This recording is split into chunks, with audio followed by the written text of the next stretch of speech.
The next word on the list seems to address a very personal area of life. It's word number 7, and it's this: you shall not commit adultery. Word number 7, no adultery. The word adultery used in Hebrew here is actually a pretty narrow word. We're really just referring to a very specific type of action. Basically, men are being told that they may not have sexual relations with a married woman. Of course, there are other types of sexual sins that one could commit within ancient Israel, but this specific word is just really addressing that situation. No sex with a committed woman, with a woman who is married. Such an act would be forbidden. Notice what's being protected here. It's my neighbor's right to a secure marriage. My neighbor, as we live together in community, should never worry that I'm scheming about how I might be able to get his woman.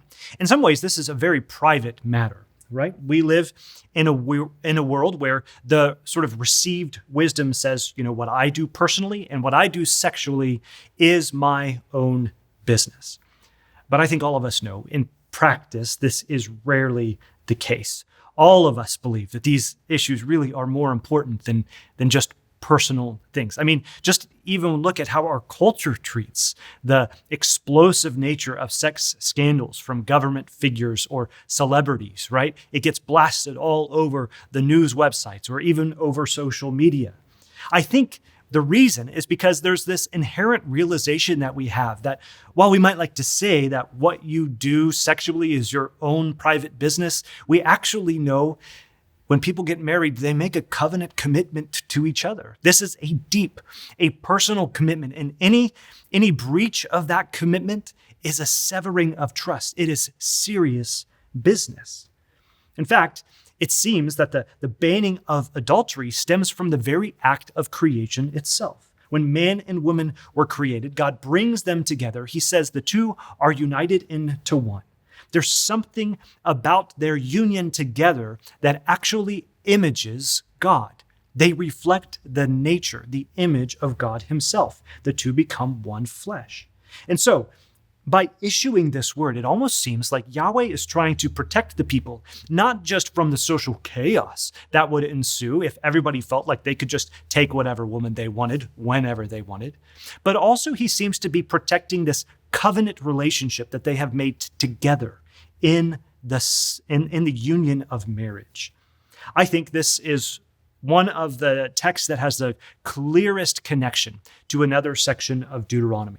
How do we see this play out? Well, it's found in Deuteronomy chapter 22. In this section, we have the subject of marriage and infidelity taken up explicitly. And so, for instance, the text begins with a potential case, right? What happens if a man takes a wife, it says in verse 13, and goes into her and then hates her? In other words, he decides, I don't like her anymore and I want to divorce her. He accuses her then of misconduct and brings a bad name upon her. What happens then?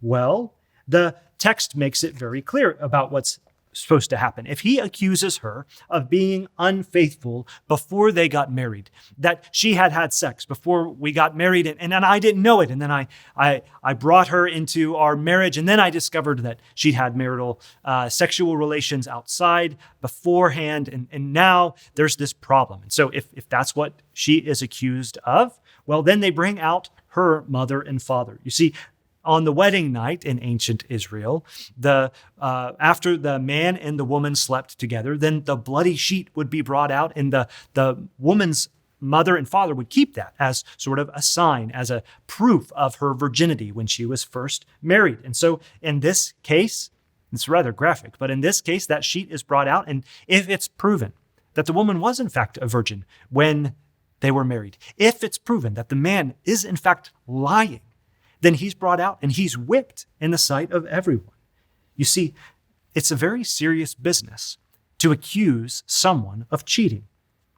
At the same time, if she is found to have had sex with another man, then capital punishment ensues. This is a major issue, and it must be treated with the appropriate severity.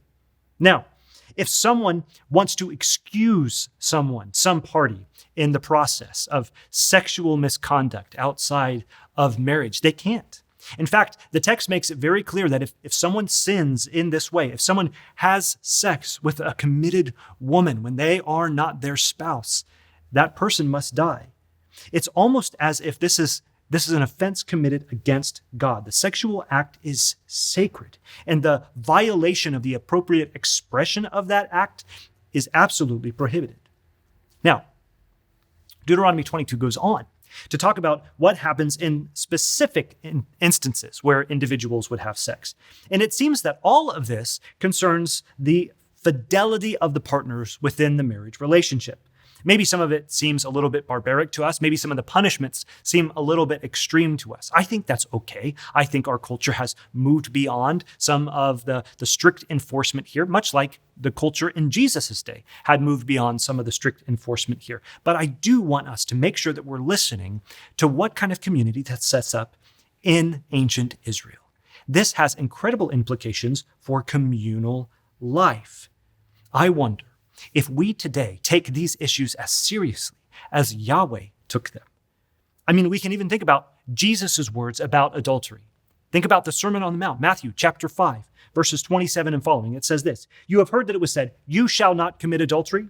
But I say to you that everyone who looks at a woman with lustful intent has already committed adultery with her in his heart. If your right eye causes you to sin, tear it out and throw it away. For it is better for you that you lose one of your members than that your whole body be thrown into hell. And if your right hand causes you to sin, cut it off and throw it away. For it is better that you lose one of your members than your whole body go into hell." Jesus, to me, seems to agree with Moses. This is more than just the act of sex. This is a violation of a sacred trust. Even in your attempt to hedge around it by saying, "You know what, I didn't actually do anything. I was just thinking about it." It just misses the point. The call is to a fidelity to this covenant relationship that you have made. And it seems clear this is of the utmost importance. At the same time, I think we can recognize that there's some protections that are worked into these words, even as we find them in Deuteronomy.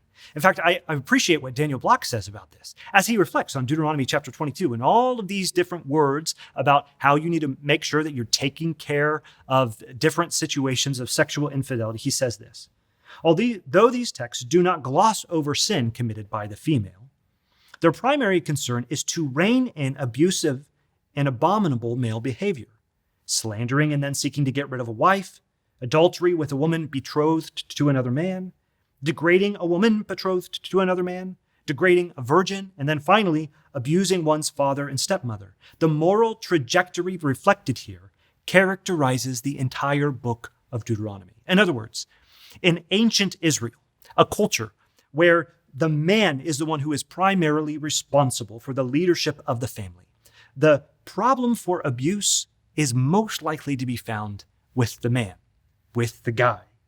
And the guys in ancient Israel have to be careful that they safeguard the relationship so that they don't end up violating the rights of those around them. Surely this is evident in the relationship between a man and his wife. And Deuteronomy is clear. The woman is not the possession of the man. She is an equal partner in the marriage relationship, and certain added relationships are off limits at the same time. Abuse within those relationships is also off limits. Now, we can talk a lot about what is required or not required, what is demanded of the different partners within the marriage relationship. But I also don't want us to miss what I think Deuteronomy is putting out for us here.